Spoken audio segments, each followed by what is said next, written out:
This week, we are discussing the stablecoin market, the depegging of the algorithmic stablecoin Terra USD, otherwise known by its ticker as UST, and the crash of UST's companion token, Luna.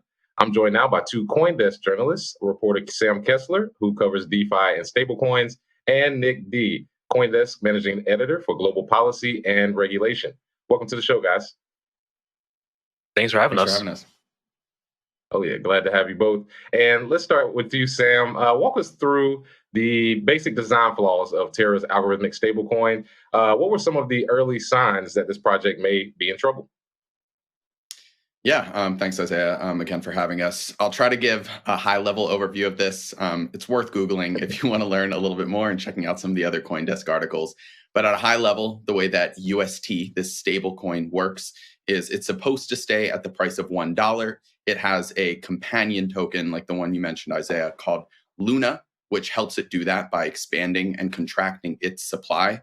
Without going into how that all works, basically that mechanism broke down, which led to a death spiral, as it's being called, where the price of Luna sunk to basically nothing, and the price of UST sunk with it below its price of $1. And when it's supposed to be $1, that means it's basically worthless. So in terms of what the actual flaws were, there were many. One of the main signs that things weren't going well for UST came when people started withdrawing money from UST's anchor sort of checking account. It's not actually a checking account because it's not FDIC insured, and it's in no way like a checking account because of that.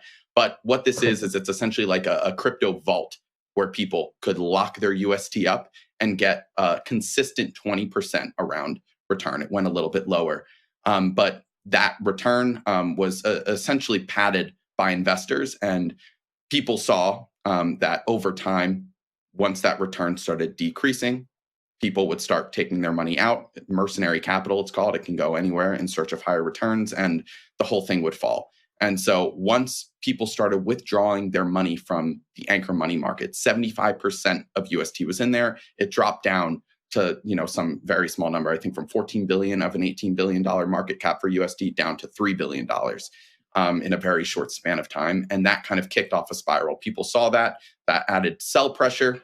The prices of UST fell, of Luna fell, and we can talk more about why, the relationship between those two tokens kind of precipitated all of this, but that was the main sign. Somebody basically started or some people, it seems like by coincidence or, what have you, it really tanked the price. Yeah, and it was sad to see in real time, watching it tank in real time. So, Nick, what is the extent of the damage thus far? How much money did investors lose, if any? And, what other parts of the crypto industry are affected? Because I know this is having a ripple effect. Yeah, no, it's a pretty widespread effect so far, even in, not necessarily in dollar terms, but just in terms of perception and just concern that there's risk. But, to answer your first question, Terra UST went from 18 billion, as Sam mentioned, to I think it's a couple hundred million at most right now, and that's only assuming that you can actually cash out those billions of dollars worth of tokens that are now trading for pennies on the dollar. Luna lost even more. It went from a pretty massive market cap to now it's literally a fraction of a penny, and that's assuming you can trade out. So investors directly invested in either Luna or who are holding UST have lost out hugely.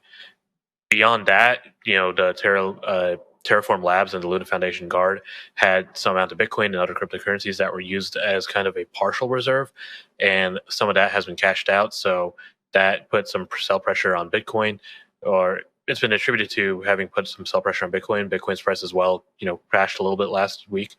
You're seeing other cryptocurrencies had kind of there's a broader market fall. It's unclear how much of that is attributed to UST and Terra versus just kind of the broader, market fall in stocks and equities. But, clearly there's some, correlation between all the prices falling. And I imagine we're going to continue seeing a little bit of fallout just from, other algorithmic stablecoins are starting to depeg, or people are keeping a close eye on them. We're seeing other stablecoins be put under kind of greater scrutiny. So there's going to be a lot of, first off, negative price issues, but also a lot of negative perception concerns that the industry is going to have to pay attention to. Oh yeah, and let's dig into that a little bit, Nick. Do you think that the regulatory oversight that we have now will be ramped up following this depegging event of UST? Yeah, absolutely. We're already starting to see regulators come out and say, hey, we're really concerned about this. So here's the thing, just for some background, stablecoins themselves aren't really new to regulators. We've been talking about it from a regulatory point of view since at least 2019 when Facebook introduced the Libra project. And stablecoins have made an appearance in presidential reports. They've made an appearance in congressional bills and hearings and things. We've seen regulators talk about them for years now, both in the US and in countries across the world. So stablecoins themselves aren't that new, but most of this conversation has been focused on asset-backed stablecoins, not algorithmic stablecoins like UST. Last week's depegging event has basically turned UST and algorithmic stablecoins at large into a new focus of conversation. And we're seeing regulators like the Commodity Futures Trading Commission's Ross and Benham and the Consumer Financial Protection Bureau's Rohit Chopra say, hey, this is a thing that's out there now, and clearly we need some more investor protections. Now, the question is whether we're going to see regulators act on their own and introduce new rules or guidance or, try and enforce some kind of investor protection rule, or whether Congress will act. And it seems unlikely Congress will act because, they need to move, quickly, and we're in the election season.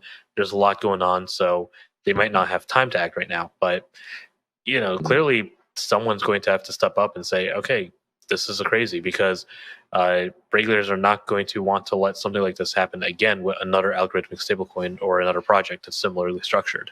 If they do revive the project, do you think, for one, do you think this project will actually survive? And for two, if it does begin again, do you think there will be some sort of regulations that they didn't have before, or will they try to stop it? And by they, I mean regulators. I mean, to the first question, who knows? It seems unlikely. It feels like once you've lost the trust, it'll be difficult to reboot. And last week's events, they were pretty bad. We've seen a lot of reports of people losing a lot of their money. We're seeing some really disturbing reports of people who have they invest their life savings into these projects and no longer have anything to sustain them. So if it does relaunch, it's I think it'll be very speculative to say whether it will succeed or not. Now, as to the second question, at this point, if regulators see, oh, hey, this project that collapsed in dramatic fashion, taking down a huge part of the crypto market last week, is relaunching, yeah, I imagine they're going to have questions. They're going to, we're already seeing reports that South Korea's parliament wants to, drag Do Kwon before them and, answer some questions. If there's a new Terra project that is, similar to the old one, I imagine we're going to start seeing regulators and lawmakers in different countries that had access to this project also try to hold similar hearings. People in the U.S. could tap UST and Luna. People in Singapore and Japan, all sorts of countries were part of this. So, you have citizens and residents of dozens of nations that are impacted. Their lawmakers are going to want to know, A, what's going on, B, how are you going to prevent a similar debt spiral in the future, and C, what do we have to do to ensure that you can't ruin livelihoods again, or create an economic situation where people are putting in all their life savings into what turns out to have been a failure prone model. Mm-hmm. Right, and that oversight may be needed, especially with the expansion of the stablecoin market. We're starting to see that a lot more. Sam, according to one of your articles, the Luna Foundation Guard documented how it disbursed its reserves of 80,000 Bitcoin. Walk us through that story. What happened to all that Bitcoin, and how did the LFG use it to maintain UST's peg to the dollar? Yeah, that's a good question, Isaiah. So it requires us to look back at what is this Bitcoin reserve that you just mentioned? Why did it exist?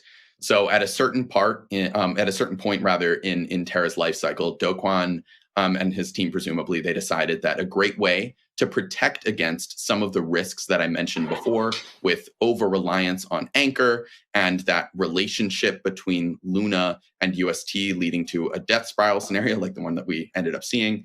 They decided, hey, what we're going to do is we're going to buy up a bunch of Bitcoin and also another cryptocurrency called Avalanche. And I think long-term, they plan on pulling in others as well. But anyway, they wanted to build up this giant treasury. They were pretty vague on what they were going to do with this giant treasury, which, you know, they built up by selling Luna tokens, which at one point were $120. Now they're, like Nick said, below a penny. But anyway, sold off a bunch of Luna, bought all this Bitcoin, put it in a vault somewhere on the blockchain. And then they made this, you know, organization called LFG, the Luna Foundation Guard, which was basically headed up by Do Kwon himself. But it was, you know, decentralized. I guess it had other people who were, you know, with him that were deciding how these funds would be deployed. So one way that they were going to deploy these funds was by setting up some mechanism by which users of UST and Luna could swap between those currencies and Bitcoin. That didn't actually end up getting built out, even though there were proposals to do that.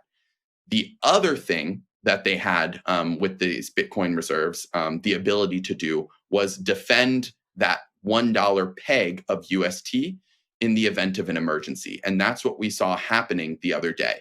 So last week, after pretty early, actually, after the price of UST slipped from $1 to like 98.5 cents, which was a story in and of itself, which kind of shows you how crazy it is that it's worthless now, basically. They quote unquote loaned out 80,000 Bitcoin altogether, we've learned, which is over $2 billion worth, to market makers, to investors in Terra. And what those investors did was we don't know exactly what they did, actually, which is part of why that story that you cited was interesting. But what they did was they sold some of that Bitcoin to market for assets like UST, and either bought UST off the market to provide, you know, some stability for users who were looking to cash out to keep the price of UST higher, or they traded for other currencies, presumably to kind of like market make in order to keep that price at $1. It failed. The Bitcoin's gone. And there was a hope that it might be able to be used to pay back some of these investors who lost so much of their money in UST. And those hopes have been dashed now that we've learned that it went from 80,000 Bitcoin down to like 313, which is, you know, especially with the price of Bitcoin falling so much, probably as a result partially of these sell-offs. It doesn't mean much.